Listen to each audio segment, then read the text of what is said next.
ایک بادشاہ نے حضرت امیر خسرو رضی اللہ تعالی عنہ نے ایک تشت دیتا ہے سونے دیاں مندراں دا.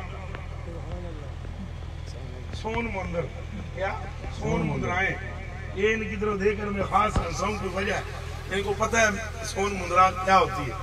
سون مندراؤں کا تشت بھیجا کہ سونے کی موروں کہ جا کے بو علی شاہ قلندر نو دیو.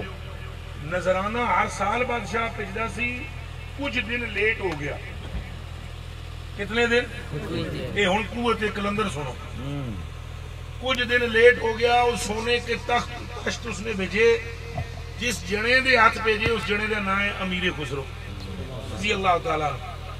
امیر خسرو اپنے پیر سے وہ عشق رکھتے تھے کہ اس دنیا نے ایسا مرید نہ دیکھا. سبحان اللہ. یہ وہی جنے جنہیں 70 اٹھ لے کے پیر دی چپل خریدی سی. حضرت امیر خسرو جانے سے پہلے قلندر پاک کی خدمت میں, بو علی شاہ پاک کی خدمت میں اپنے پیر کی بارگاہ میں حاضر ہوئے. محبوب پاک کی بارگاہ, محبوب نظام پاک کی بارگاہ. انہوں نے کہا حضور بادشاہ نے حکم دے دیتا ہے جانا ہے پانی پت.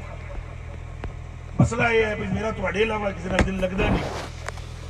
ہوں حکم بھی آ گیا بادشاہ دا, دسو. انہوں نے کہا میں اجازت دیتا ہوں جا, لیکن ایک نصیحت یاد رکھنا. سنو کان کھول کے.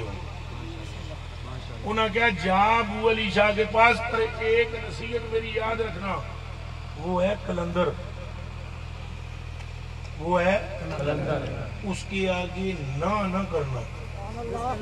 چیڑی گالو کرے ہاں جی جی ہاں جی ہاں جی ہاں, نہ کرے جی جی جی جی جی جی جی. انہوں نے کہا جی ٹھیک ہے. آخر جا. وہ سون مندراں لے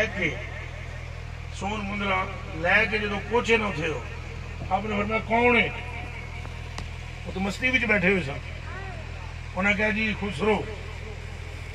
انہوں نے کہا کیڑا جیڑا شیر لکھدا ہے؟ انہوں نے کہا جی.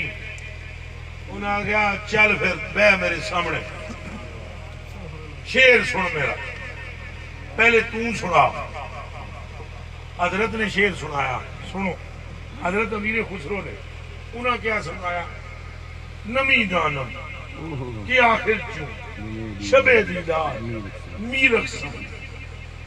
یہ جدو سنایا نا, اگوں بو علی شاہ پاک بولے اسے بیر اگرچہ قطرائے شبنم نہ کوید برسرے خاری منم آن قطرائے شبنم کہ نوکے خار میرے. کیا بات ہے.